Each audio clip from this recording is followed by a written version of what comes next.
This is it. This is step number one in the jig tying process. You have to figure out how to master this if you're going to master the perfect looking crappie jig. Whether you're selling them, give them to your friends, however, whatever you're doing with these, this is step one. This is a must. The powder painting process, you're not ordering jigs from somebody else that you're waiting for somebody else to paint. You're not waiting for them to show up in the mail. You can do it right here, and it's not that expensive. Watch this video. Tell me what you think. If you still got a question about it, send me a message. Let me know. I will help you figure out how to master this process. But this is step number one, and it's got to be done first. Okay, if there's one video I get asked to do more than anything I do, it's got to do with the powder paint. We're going to do a video on it, and I'm going to show you how to put some colors in jig heads, how to not just use one plain color, candy red, white, dragonfly, blue, green, yellow. I'm going to show you how to take a base coat, put another coat on top of it. I'm going to show you kind of real quickly, and it don't go quite as smooth as planned. There's 4 colors in that one jig head. So you can take one jig head, as long as you got a little bit of patience, propane torch. A heat gun helps some when it comes to this, because that jig head is going to start cooling down, and that heat gun, you can use it to heat it back up and get it warm again where you can put some other paint on it. It's an easy process. It's really not hard. The hardest thing is going to be is coming up where to get all your powder paints and stuff. You get them all at Bass Pro.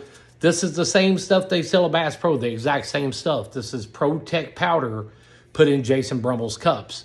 ProTech, you go to ProTech, you're going to get a 2-ounce cup. You order from Jason Brummel on eBay, you're going to get a 3-ounce cup. And I promise you, a 3-ounce cup of powder paint you'll be using for years, unless that is you're painting great big huge bass baits, something like that.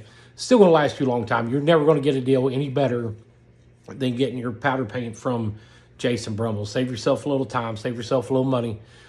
Get on eBay, Jason's Tackle on eBay, Jason Brummel Tackle on Facebook. Tell him I sent you. Any color ProTech has, he can get it, or he's already got it. He'll order it, put in these perfect little 3-ounce jars. I don't do nothing special with the storage. They all stay together in one big drawer. Actually, 2 drawers. I've probably got a couple hundred colors. Just a little plastic drawer with some pull-out drawers in it. They all stay in there. My garage goes from hot, cold all year long, hotter than Hades in here in the summertime, and it's colder than Alaska in here in the wintertime. I get little heaters going, the humidity's going up and down, the garage door gets opened, all that stuff. I don't do nothing special to store it, and I've never had a problem with any of it. Some of it's a little different than others. You'll see that on this video when I go to put it into my aerator cup. You'll see that white's a little bit different than red. Red's a little different. Chartreuse, there are certain colors that are very smooth to paint with.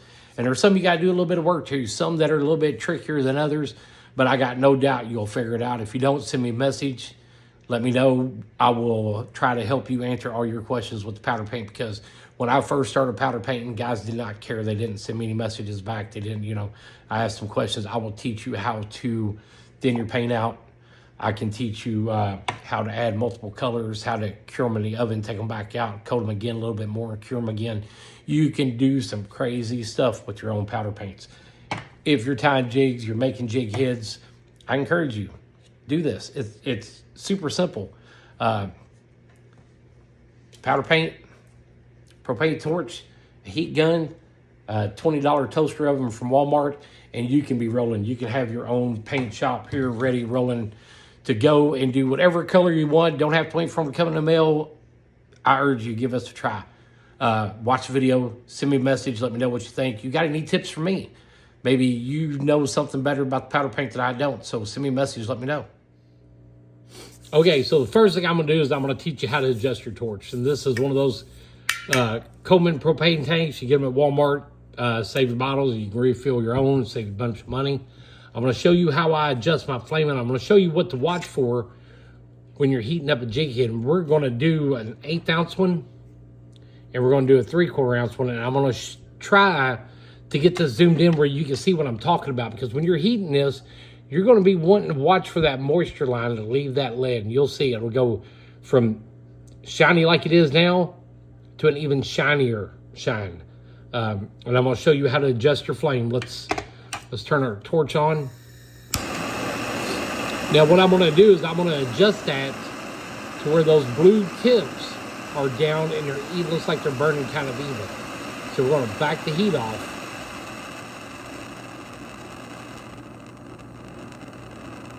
They're all pretty even across the tips, as you can see. It's burning good. It's burning pretty smooth. So we're going to take this big old jig head and we're going to put it on there. I'm going to try to zoom in on it, and we're going to see if I can show you exactly what I'm talking about. If I get it all in the frame. Okay, so we got our propane torch. We got our flame the way we wanted that. We're going to clip that jig head onto the eye, and what that's going to do is that's going to keep from getting some of that paint inside there. I don't use the heat shrink tubing. I'll get a million people say, hey, the heat shrink tubing is easier. It adds an extra step that I don't want to fool with and takes a little more time. So now as I put this on the flame, I want you to watch it and see if you can see that moisture line leave and see it turn even shinier. I just barely seen it. It was pretty quick on this one. On a big jig head like that, right there is about as much as we're going to heat that. That's ready to be powder painted. We're not going to powder paint them. I'm just going to show you how to tell if you're doing this right or if you're doing it wrong. We're going to take an 1/8 ounce one and we're going to see if that won't show up just a little bit better. You can see what I'm talking about with that moisture line. It's going to turn really shiny. We're going to put it in this way, so see if we can get a focus on it. It was real quick. It didn't last very long. And that's about as all you're going to do to dip it in the powder paint. Now, if you put it in too long, there's a very fine line between it's heated up enough and it's dripped on the table. And we're actually going to ruin this one. We're going to drip this one just so that way you can see. You're right at like a little less than 3 seconds before it is gone. That's it. That's all it takes. Don't take very long, and I'm sure if you've done this process, you've painted any jig heads, you've done that. If you haven't, you will eventually sometime. But we're going to take that big 3. Well, we're not. I dropped it on the floor. But that is how I set my heat and I adjust my flame for my jig heads. It's a simple process. Don't make it out to be any harder than what it needs to be. We're going to take another one. Shut. I think they're welded shut with the lead. We'll crimp it on. I'm going to take this blue. We're going to shake it up. I'm not going to use the aerator pot. We're just going to get it good and fluffy. We're going to take that. 1, 2, 3. And a perfectly flawless painted jig head, guys. It's very, very simple. So easy. I was getting clean, and with the shank of that hook having that little bit of blue paint on it, when you're tying and you use your Sally Hansen's and you put that Sally Hansen's over there and you start wrapping that thread on, that paint will also move up into those threads and help that seal. So there it is. That's how I set my heat. Now let's get back to the video. Okay, so this is what I'm going to be using to do my jig heads. I've got my propane torch. We've already seen the jig process on a jig head heating up. I've got my aerator. I got the color that I'm going to be two-tone them with, and I got my base coat. My base coat is going to be white. I'm going to use pure straight-up white as a base coat. Biggest tip I can give you in painting jig heads is the base coat will make whatever color you're using pop. I really think it needs that white base coat to get the right color of what you're looking for. Now this one here, let's take it back out. This one here has got a paper filter on the bottom of it, which this forces air up through that, and that turns that into almost a liquid. It's a very smooth, very flowing, very easy powder. It almost will take the consistency of water. White really won't. You can see that's me pushing that pot down, forcing that air up through there. It's already starting to come out. White's a little bit thicker. White, you won't get that nice flowing, moving texture with it, but some other colors you will. Let's turn it on and let's see what we can do. Another thing you're going to need is something to kind of help stir that white. when you start it up. You want that broken off the bottom. Be careful, don't push down into the bottom or you'll bust right through that paper filter. You're just going to move it back and forth once you get your air turned on. So I'm going to start turning my air on until I see the paint, the powder inside starting to rise. Now, like I said, this white's really thick, so I'm going to have to help it just a little bit.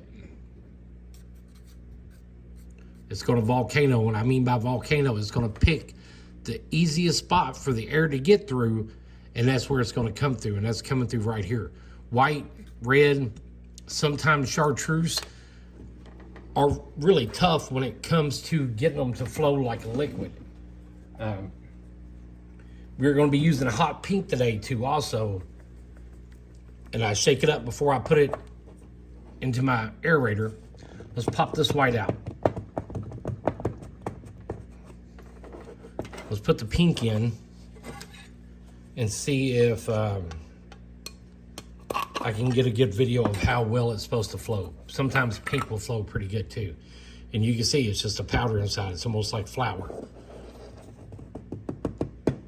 Okay, so we're gonna crack our air valve on. I'm gonna try to zoom in and see if this helps. We're gonna turn our air on, and you're gonna be able to see the powder starting to move. We're gonna shake it up a little bit, try to help that air bubble get out. Can you see how it's flowing now? We're gonna turn the air up just a little bit more. We're gonna get that. It's almost flowing like water in there now. So if you turn your air off, you'll see it sink back down.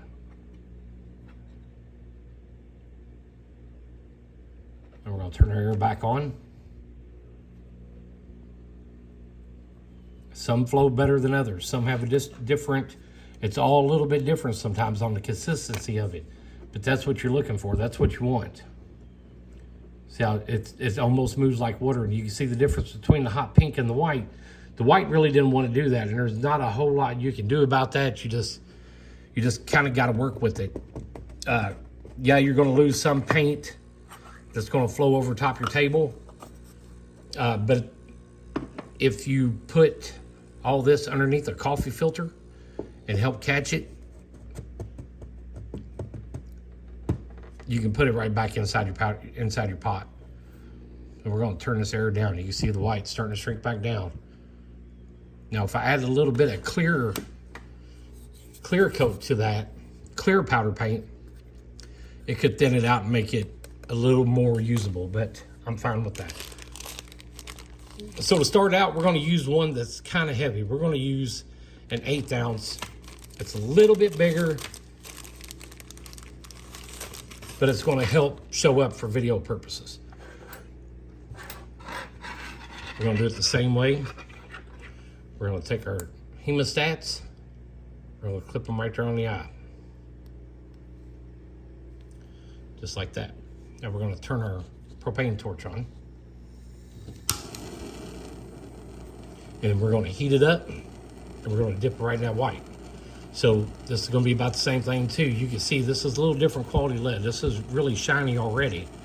But we're going to do 1, 2, and then we're going to dip it in the white, and we're going to tap it off. I'm going to make sure I got my white where I want it at. 1 Mississippi, 2 Mississippi.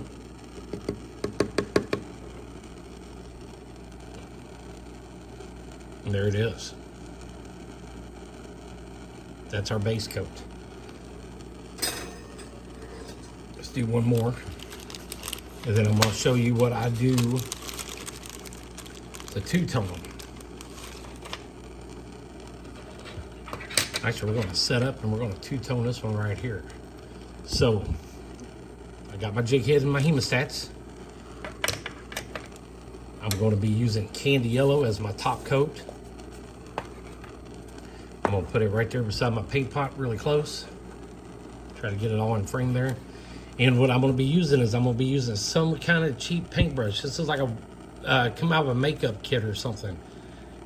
It's very flimsy in the brush. So what I'm looking for is a brush that when I dip it into that powder paint, it all stays on. So when I get ready to put it on the jig head, I'm just going to kind of sprinkle it like that, and it's going to fall off onto that jig head.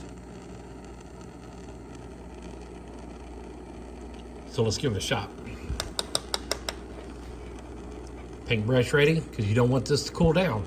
And there's ways to do it with the cooling down. That is where your heat gun's going to come into play at. But if I can do it like this, I'm going to do it like this with the propane torch. For me, it seems faster. 1, 2, dip it in the white, hold it straight up.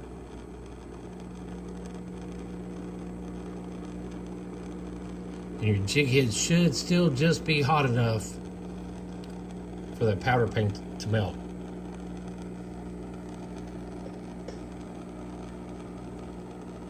If it don't, and it kind of really didn't. I thought it would, but it didn't. I thought I had it hot enough, but I can see where it's kind of rough. You can hang it up in your oven and let the oven finish it off, which will work perfectly fine. You can take a heat gun. I'm going to use the heat gun. The heat gun's totally out of frame. Totally, completely out of frame. And I don't want to move it back over here. So I'm going to turn the heat gun on.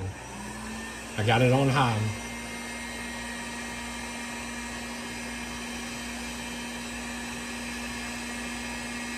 I'm going to heat it up for just a couple seconds. I'm going to hang it up.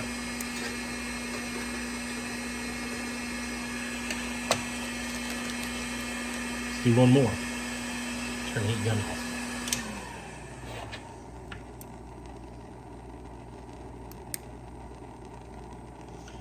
Clamped. Get our paintbrush ready.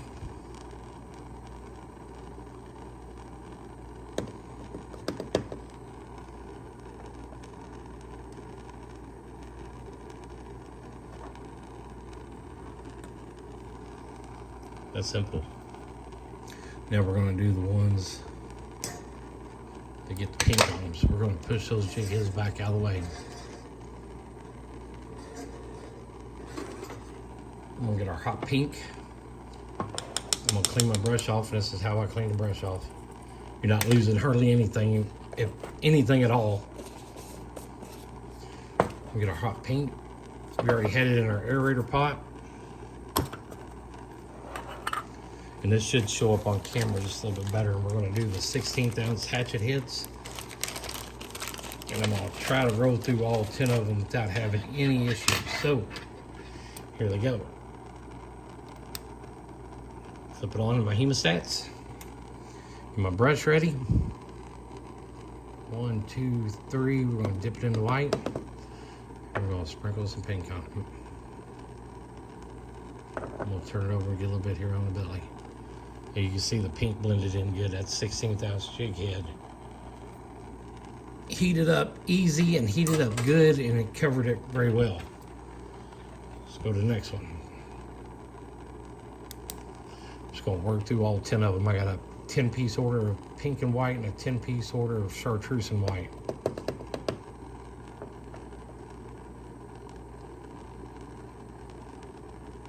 Some of them I'm going to cover just a little bit more than others, and some of them are going to be a little less than others. That's part of how I do my jig heads. They're all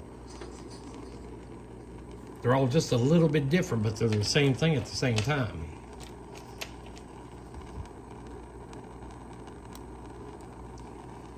Get our brush ready. And when you get to rolling on this, and you get everything worked out, and you get the bugs going, you can fly through this process. It's pretty simple. It's hand muscle memory. When I'm really flying through them, I kind of got like an assembly line going with my hands. The only hard thing is that when you do it like this, I switch over and I'm doing everything left-handed. I've been trying, my wife's left-handed, so I've been trying to talk her into doing all my two-coat paint, and she's just not having it. But a lot of people have requested this video, and it's so easy. I don't reheat with the propane torch. just because that open flame will burn the paint, it'll scorch it, and you'll end up, you know, you would think maybe you come up with a cool color out of it, but you don't. It's definitely scorches the paint. The paint looks scorched. It'll smell it, it'll shrivel up, it'll bubble up. Gets where you really can't do much else with it. I've tried to take jig heads that I didn't want to color, and I've tried to do everything I can to get that paint off of them. Soaking them in different chemicals, trying to reheat them, and you just end up with a jig head you can't do a whole lot with. So you do paint some the wrong color, or you get something you don't like, I would just try to figure out how to squeeze it into what you're doing. That's my best advice for them. You don't want to throw them away. You might be able to find somebody local that, you know, might buy them off of you at a cheap price, or, you know, maybe donate them to some kids or something like that that are fishing. A lot of bait shops do kid drives and stuff where you could maybe drop them off at a bait shop and have them donate them to somebody. This is number 8. 2 more to do after this one, and then I got to do 10 in chartreuse and white. But like I said, these are kind of hard videos to shoot. Definitely not much FaceTime with the camera. A lot of loading up, reloading. But I've had a lot of people ask me this. Here in just a second, after I finish up this one and the next one, we'll get a big old fat jig head out, and we'll see how many colors we can get in before jig head cools down. Sometimes I just don't get them hot enough, and I end up having to touch them back up. That one, definitely not hot enough. Your oven will finish it off. I promise you, the heat from your oven will cure that off. And if for some reason you're not heating them back up, you're not curing them in the oven, that's where, to me, the heat gun comes in the best. A lot of people like using heat guns for the whole process, but to me, heat gun's kind of slow. I can kick them out a whole lot faster with propane torch. So let's go back. Let's take another one. We got white, we got pink, we got candy yellow. Let's see if we can get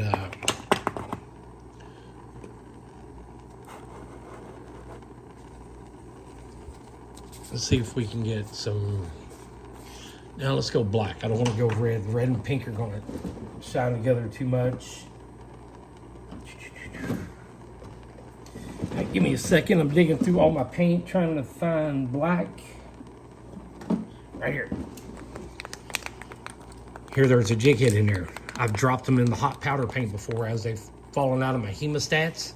And sometimes it's a good thing, you know, like if you ever had to put corn in your salt, it'll help kind of mix it all up a little bit. Okay, so we're gonna go, and I'm gonna be using the same paintbrush, but we're gonna have to try to do this pretty quick. And I'm gonna find a big fat jig head to do this with. I know I've got some. And we're gonna see. Ooh, I got some big ones. That baby is 3/4 of an ounce. Let's see how many we can do before they cool down. Hemostats struggle on these great big ones because if you got paint built up here, let's clean them off, because if I don't, we're going to end up dropping. Let me show you how to clean off your hemostats. Take another pair, put it right here, twist that old powder off. Once it gets crunchy and flaky, it just comes right off. The material that these hemostats are made out of is not the material that's supposed to be powder painted. Man, we got it clamped down as far as it would go. I'm gonna heat this baby up until I see it change colors, and we're gonna start with white, pink, white, chartreuse, and then black. So here we go. 1, 2, 3, 4, 5, 6, 7, 8.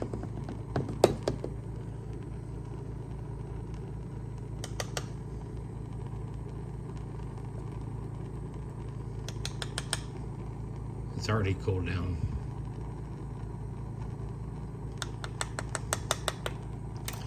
We got 4 colors. We're gonna put them underneath the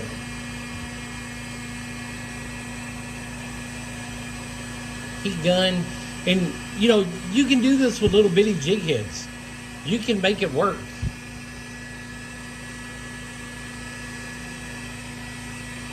You got it kind of warm again, kind of gooey.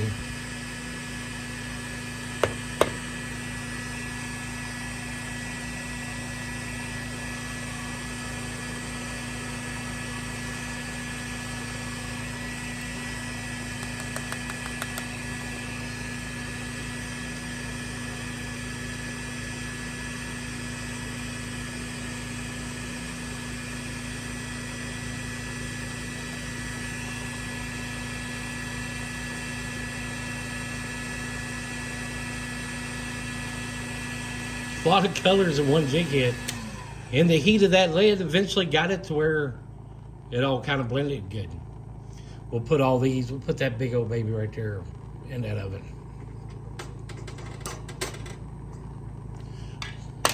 We'll let it clear up. All right, folks, so there is my settings on my oven. I get a lot of people ask me that question too. How long, what temperature do you use them at?